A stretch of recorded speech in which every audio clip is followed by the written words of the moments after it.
នោះម្នាក់ដែលធ្លាប់តាក់ទងនឹងគ្នានឹកវេលា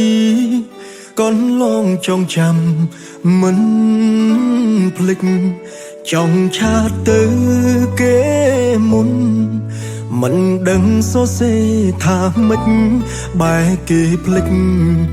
យើងពីបេះដូងទៅហើយចេញតែគិតចិត្តគេមិនតន់ដាច់មិនដឹងម៉េចបំភ្លេចគេមិនបា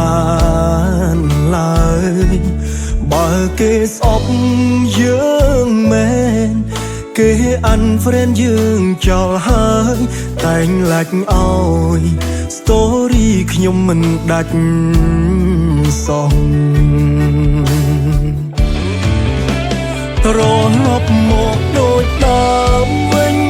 មកខ្ញុំសូមអង្វរគឺចេញតែអួតដើមក៏ឲ្យតែនឹកដល់ឈ្មោះគេអាចអ៊ីឌីតឈ្មោះយើងជាសង្សារដូចកាលមុនបានទេសេចណាស់ដឹងទេគ្រប់ពេលតែនឹកដល់អ្នក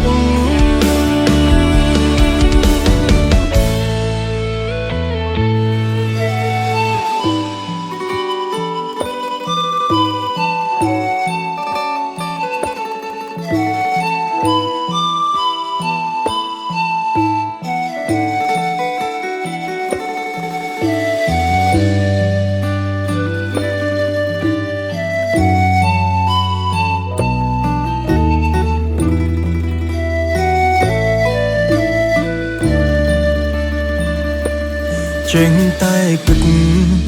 ចិត្តគេមិនតន់ដាច់មិនដឹងម៉េចបំភ្លេចគេមិនបានឡើយបើគេស្អប់យើងមែនគេ unfriend យើងចោលហើយតែងឡាច់ឲ្យ story ខ្ញុំមិនដាច់សោះត្រឡប់មក